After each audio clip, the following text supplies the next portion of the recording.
presente presso la direzione dei lavori pubblici della Regione del Veneto.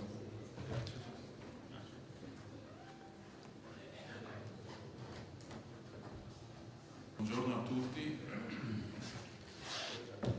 Molto probabilmente con questa serie di interventi ci sovrapporremo rispetto a certe questioni, ma comunque voglio dire si darà un taglio con un'ottica diversa a seconda dei vari ruoli che assumono i vari esperti e funzionari che ruoteranno intorno a queste presentazioni.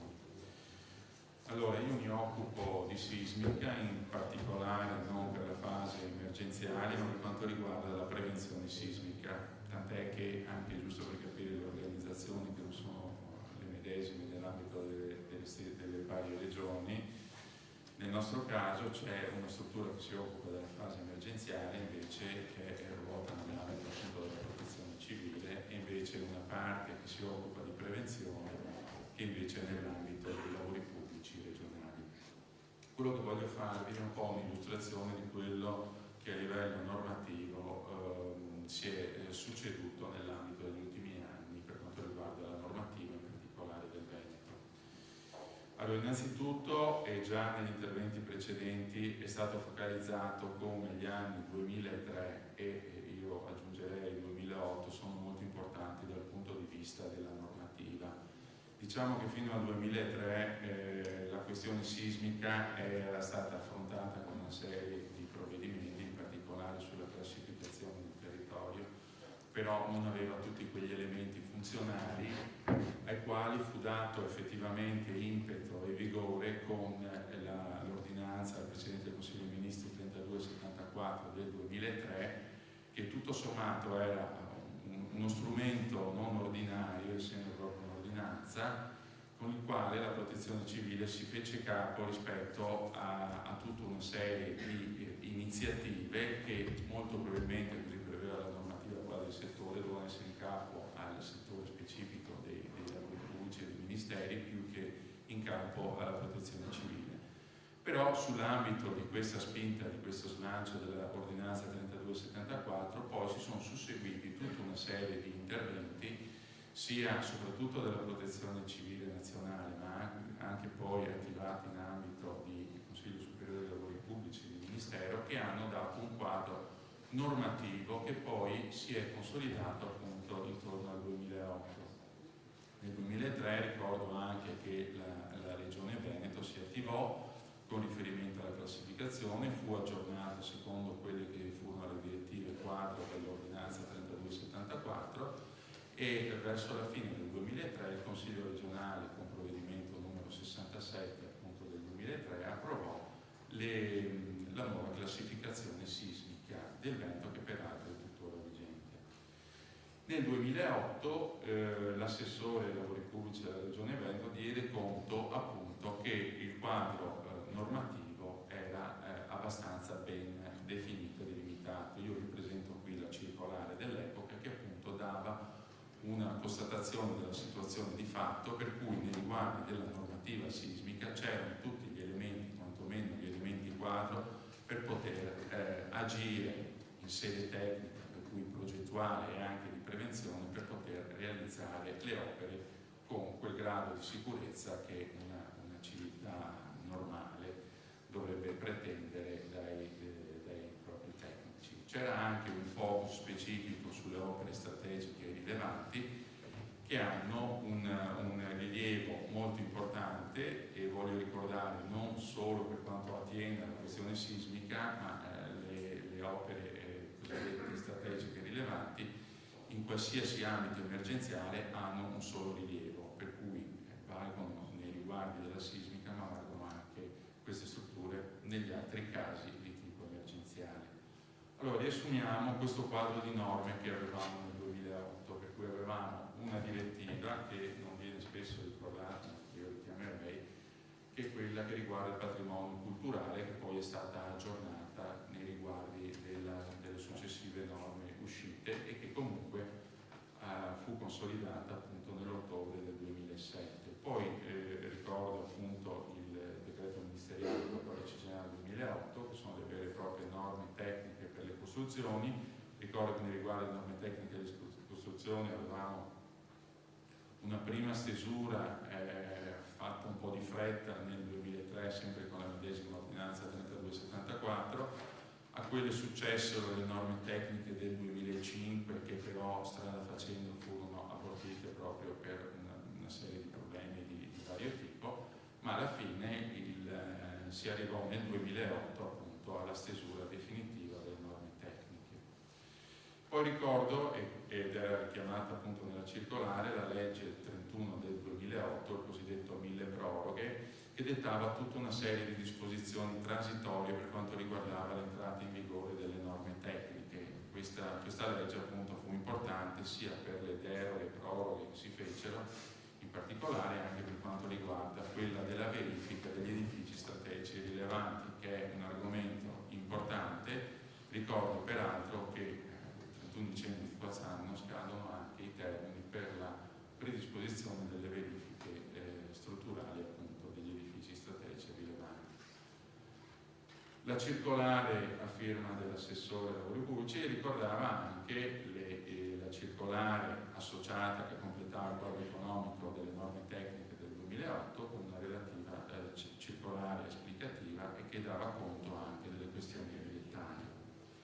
Però avviava già quello che era un'attività più specifica regionale per quanto riguarda l'attuazione della messa in sicurezza, della protezione, della prevenzione del territorio regionale, e ricordo in particolare appunto, ed fu citato nella circolare dell'epoca, la delibera 71 del 2008. Ricordo che nel frattempo, non citata qui dentro ma successivamente, nel 2006, ed è stata ricordata anche in precedenza, uscì la prima organica mappa di pericolosità 35, approvata con l'ordinanza 3519, che appunto dava delle nuove indicazioni per quanto riguarda la classificazione del territorio. Qui abbiamo la classificazione del Veneto, che appunto è vigente dal 2003, e qui abbiamo la mappa di pericolosità fatta secondo certi particolari criteri. Questo è l'estratto che riguarda strettamente il Veneto, era fatta per tutto il territorio nazionale e articolata in 12 fasce di accelerazione al suolo per quanto riguarda appunto l'inserimento nel calcolo sismico degli edifici a seconda appunto della localizzazione dell'edificio da progettare. Ecco, cosa diceva questa prima delibera regionale? Non è modificata la zonazione del territorio regionale del Veneto, definite con la delibera di consiglio del 67 del 2003. Sono determinate le accelerazioni di riferimento per il calcolo sismico riferibili all'ordinanza 3519 confermate nell'allegato 1. Le accelerazioni di cui alla delibera in argomento sono da utilizzarsi come previgente normativa pertanto fino al 30 giugno 2009. In pratica la Regione del Veneto già dal 2008, per cui non in tempi recenti, imponeva il calcolo sismico sulla base di quella che era l'effettiva e aggiornata mappa di pericolosità, cioè in tutti gli edifici del territorio veneto. In questa maniera in pratica veniva anche detto che tutto il territorio del Veneto era sismico, in particolare ricordo la zona 4, che è quella diciamo meno problematica, potenzialmente meno problematica dal punto di vista sismico, perché fare questa affermazione qui a Rovigo insomma è un po' azzardata visto quello che è successo. Però diciamo che con questo provvedimento si diceva per tutta la Regione Veneto va fatto il calcolo sismico. Peraltro si aggiungevano anche dei parametri proprio che erano stati dati dal Consiglio Superiore dei Lavori Pubblici, poiché all'epoca era vigente anche la normativa pregressa che si poteva utilizzare, perché l'entrata in vigore delle norme tecniche del 2008 ebbero delle successive proroghe fino ad entrare in vigore nell'anno successivo. Comunque si identificava con il grado di sismicità S uguale a 4 il coefficiente da introdurre nella calcolazione col vecchio sistema anche per le zone 4.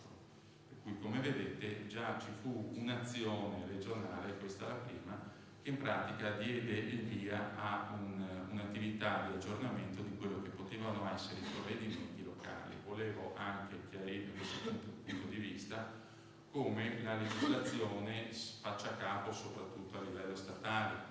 C'è una concorrenza, per così dire, a livello locale che va a dettare elementi di dettaglio, per cui quando parliamo di normativa, e tutto sommato negli interventi precedenti ho sentito qualcosa forse che era un po' distorto rispetto a quello che può fare la Regione Veneto ha dei binari su cui correre, su cui si può spostare, ma non di molto, perché giustamente, anche per non creare disparità tra regioni vicine, è giusto che ci sia un provvedimento quadro a livello nazionale che imposti anche i provvedimenti a livello locale. Questo non lo dico semplicemente solo per quanto riguarda il settore specifico di cui trattiamo dopo, adesso, ma anche per altre questioni che riguardano aspetti tecnici. Giustamente la normativa quadro deve essere a livello nazionale, per non parlare di livello comunitario, ovviamente.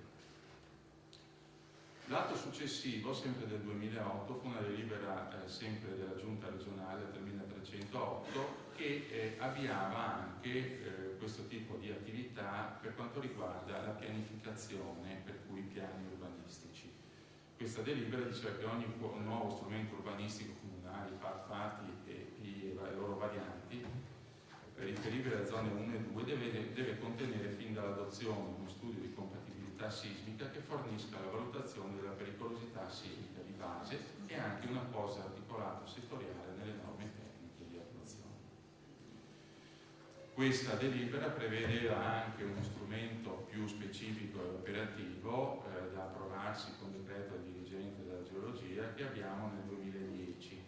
Appunto questo decreto che definisce in maniera compiuta quelli che devono essere i contenuti di questa pianificazione. Definisce il dettaglio della documentazione, i contenuti e la legenda grafica di rappresentazione cartografica utile alla redazione di piani di assetto del territorio comunali e intercomunali. In particolare lo studio di compatibilità sismica prevede una relazione illustrativa con ricostruzione storica degli eventi sismici, dei danni, degli epicentri con relazione con strutture geologiche. E una cartografia in scala da 10.000 che comprendeva una carta con i piani geologici in chiave sismologica, con indicate morfologie pericolose, contrasti epidologici, possibili liquefazioni o cedimenti, possibili amplificazioni in zone franose, eccetera. Una mappatura del territorio in aree stabili, suscettibili di amplificazioni sismiche e suscettibili di instabilità.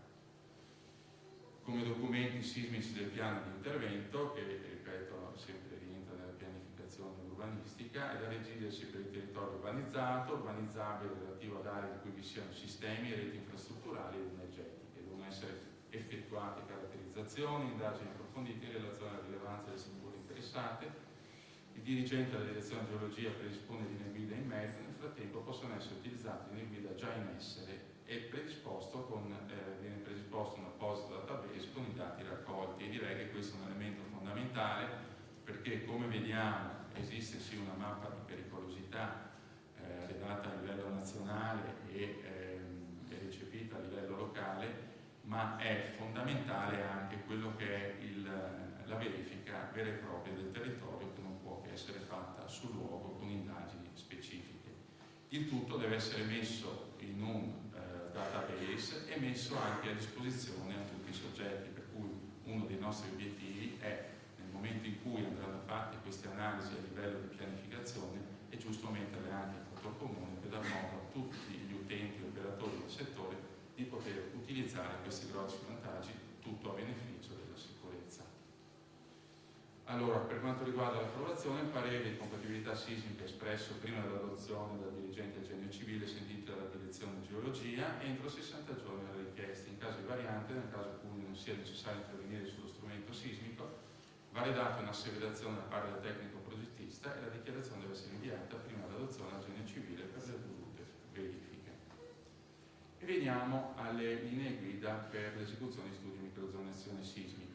Allora, qualche anno fa la Regione Veneto ha affidato un'incarica in questo senso, cioè quella di redigere delle linee guida che, preso atto di quelle a carattere nazionale, che sono uno strumento valido di pianificazione a livello nazionale, di riportare nel territorio specifico del Veneto questo tipo di attività, e cioè quella della microzonazione.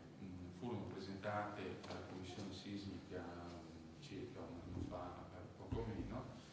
che le discusse a lungo, ci furono anche delle riunioni tecniche fatte per successivi gruppi di lavoro e arrivarono ad un'approvazione nel giugno del 2012, per cui qualche mese fa.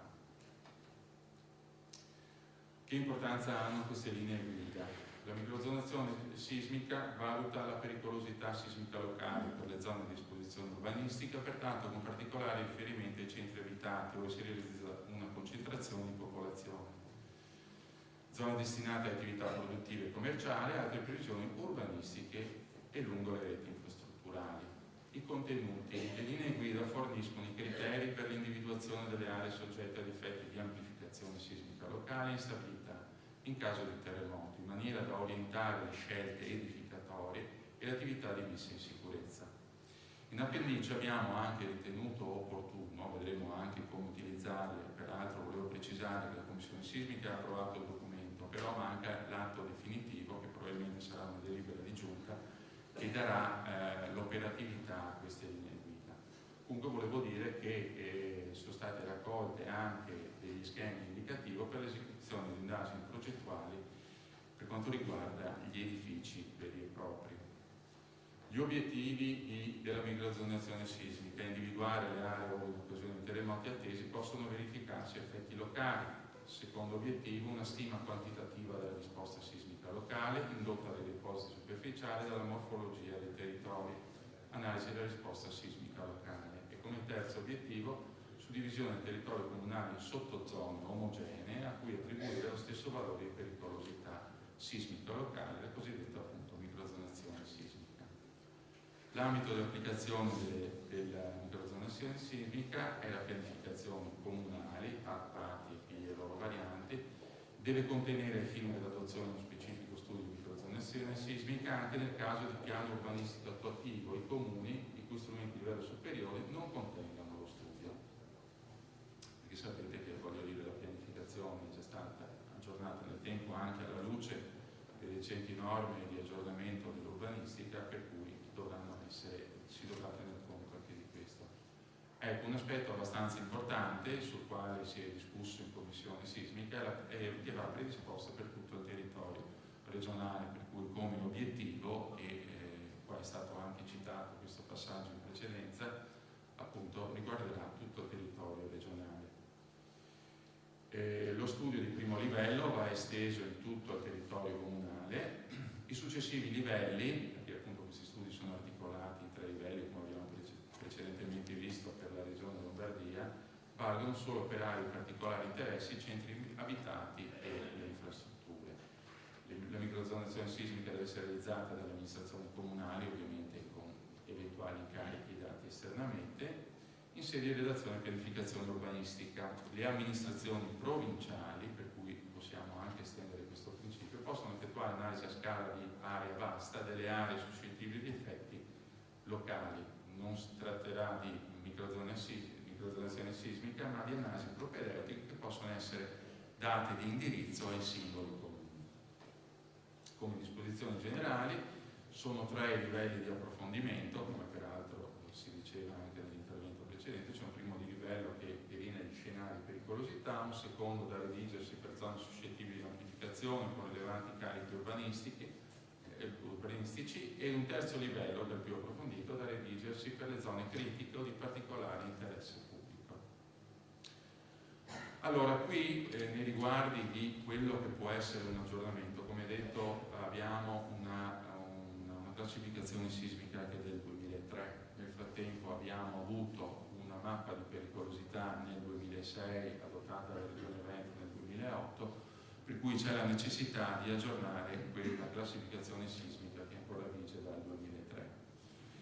Come detto in precedenza, i binari per queste scelte sono dettati dalla normativa nazionale e noi abbiamo fatto anche delle simulazioni per vedere che cosa succederebbe utilizzando quelle fasce, quelle 12 fasce di accelerazione descritte dalla mappa di pericolosità. Allora, queste sono un'analisi, diciamo per così dire, di dove andrebbero a cadere i vari comuni articolati per provincia. Con quale criterio? Perché il problema più importante tra quella che è la mappa di pericolosità, che è fatta per fasce che non prevedono i confini amministrativi di singoli comuni, bisognerebbe appunto adattarli a quelli che sono i confini comunali, anche perché operazioni di suddivisione del territorio sono alquanto improbe, anche perché bisogna trovare dei paletti, dei capisaldi, che ovviamente il territorio, o si tratta di un fiume o si tratta di un segno evidente e naturale, perché per il resto la cosa è problematica. Per cui abbiamo anche recepito quelli che potevano essere i criteri che ci sono stati suggeriti dalla Protezione Civile, cioè quello di identificare nel centro urbano del territorio comunale classificato sismico nella maniera peggiore, classificato Istat, questo centro comunale, come colui che poi identifica tutto il territorio comunale, e sulla base di questo criterio a ogni comune è stato assegnato un'accelerazione di riferimento proprio con riferimento alla mappa di pericolosità del 2006, dell'ordinanza 3519. Allora, ecco qua delle simulazioni giusto per vedere che cosa potrebbe succedere. Abbiamo la prima tabella, quella più in alto, che mi descrive quello che succede attualmente. Sui 581 comuni del Veneto abbiamo in classe 4, perché poi appunto c'è la suddivisione attuale, e abbiamo 165 comuni in classe 4, 327 in classe 3, e della classe 2 sono 89, nessuno in classe 1. Allora, ipotesi sismica, l'ipotesi di base, quale sarebbe? Cioè, tale e quale con i criteri di cui dicevo prima, vediamo cosa potrebbe succedere secondo quelle che sono le indicazioni dell'ordinanza 3519. Sparirebbero i comuni in classe 4, per cui non ci sarebbero. Volevo anche ricordare che nella bibliografia della sismicità si parla di alta sismicità per la classe 1, per la zona sismica 1, media per la zona sismica 2, e invece basso bassissimo per quanto riguarda le zone 3 e 4. Nell'ipotesi base vediamo come addirittura nel Veneto entrerebbero la zona sismica 1 per 9 comuni, che ovviamente sono concentrati, dove vedevate i colori su rosso scuro, e cioè nella zona confine con Friuli Venezia Giulia, Bosco del Cansiglio, zona Vittorio Veneto, giusto per capirci. Quelli sono in quella zona 9 comuni previsti. La zona 2 sarebbe estesissima, perché in pratica sarebbe trasversale per tutto il territorio, andrebbe a interessare, come vedete, tutti i comuni, perché il comune di Rovigo, ad esempio, la provincia di Rovigo, che vedete invece è rappresentata dai 50 comuni ed esclusivamente concentrata nella zona sismica 3. Allora, questa è la proposta di base.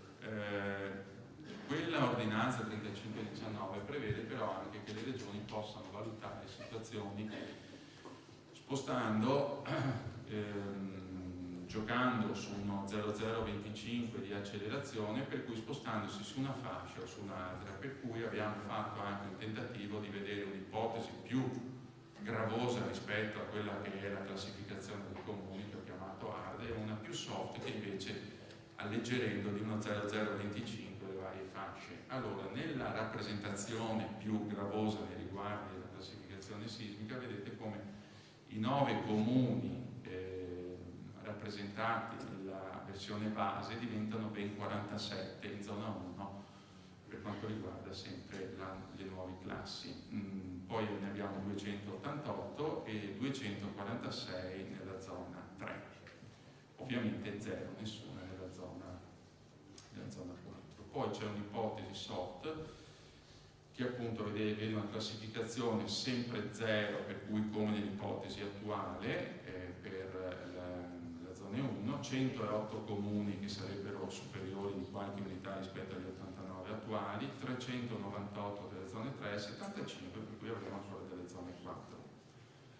Volevo far notare un elemento, che facendo questa ipotesi, se guardate, siamo in provincia di Rovigo, per cui mi sembra più che attuale e giusto far rilevare questo, e cioè che in questa ipotesi il comune di Rovigo resterebbe, cioè la provincia di Rovigo avrebbe 50 comuni, tutti quanti sempre nella zona 3, per cui non cambierebbe nulla rispetto all'ipotesi base.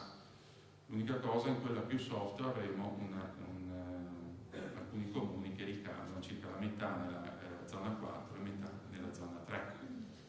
Ecco, questo giusto per inquadrare la problematica e far capire che nelle ipotesi di base, ovviamente ripeto, ci sono fenomeni di amplificazione che vanno studiati, però nell'ipotesi base attuale la provincia di Rovigo ricade in zona 3 che, ripeto, da bibliografia e da norme succedutesi in precedenza rappresenterebbe una bassa sismicità, cosa che nei fatti quest'anno abbiamo visto.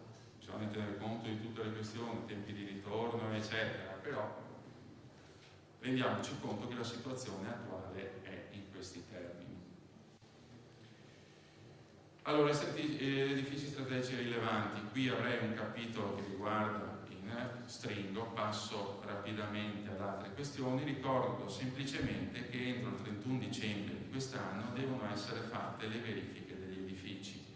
A questo proposito ricordo che alcune prefetture, in particolare mi ricordo quella di Venezia, ma se ne parla anche quella di Rovigo, hanno dato a disposizione che si facciano tutte le verifiche, anche quelle di livello 1 e 2 per quanto riguarda appunto il territorio. Queste sono le schede regionali di acquisizione dei dati. Ecco, volevo rappresentare un'esperienza diretta nostra di queste prime verifiche. Noi con i finanziamenti di cui faceva riferimento il collega della protezione civile, l'ingegnere Di Pasquale, abbiamo dato alcuni finanziamenti e abbiamo visto anche l'esito di quelle che sono le verifiche. Dal punto di vista di edifici strategici rilevanti sono un'ottantina, diciamo in particolare, gli edifici che abbiamo finanziato. Qual è stato l'esito di queste verifiche fatte a suo tempo? Ecco, io li ho rappresentati secondo una percentuale che è classificata rispetto al coefficiente alfa, che è un coefficiente che va da 0 a 1 e che è il cosiddetto coefficiente di rischio di collasso. Allora, per questi edifici ne ho rappresentati circa 55 che hanno coefficienti inferiori, abbiamo messo delle soglie così un po' indicative, inferiore allo 0,3 dal 55% degli edifici. 0,3 vuol dire, e valori inferiori vuol dire che l'edificio era piuttosto messo male e che di sicuro ha bisogno di interventi abbastanza consistenti. Una fascia centrale, però, ripeto, questa riguarda un quarto delle opere che abbiamo monitorato, un 22%, ha un coefficiente tra 0,3 e 0,8, per cui diciamo una fascia in cui non è cadente, ma bisogna fare degli interventi più o meno invasivi. E poi abbiamo una classe di quelli che possiamo rappresentare come edifici sicuri, perché come diceva all'inizio dell'intervento Gabrielli, rendiamoci conto che c'è una normativa, c'è un valore standard al quale fare riferimento, ma non è che tutto il resto sia da buttare via, perché l'abbiamo visto in senso pratico per altri eventi sismici che sono avvenuti, costruendo bene, costruendo con quelli che sono le necessari interventi sulle strutture per far fronte alle forze orizzontali, anche un edificio non perfettamente a norma regge sicuramente quelli con questo coefficiente superiore allo 0,8. Faccio presente questo però, che andando a verificare gli edifici non è che troviamo queste situazioni, e vi spiego anche perché.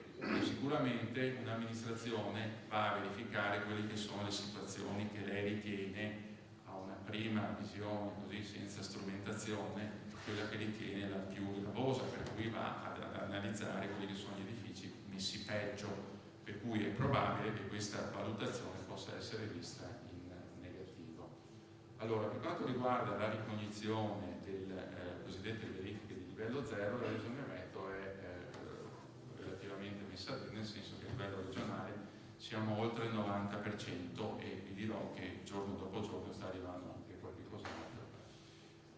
La cosa che mi preoccupa è che per le zone sismiche 2 abbiamo ancora 2 comuni inadempienti, ma comunque voglio dire, speriamo che si aggiorni.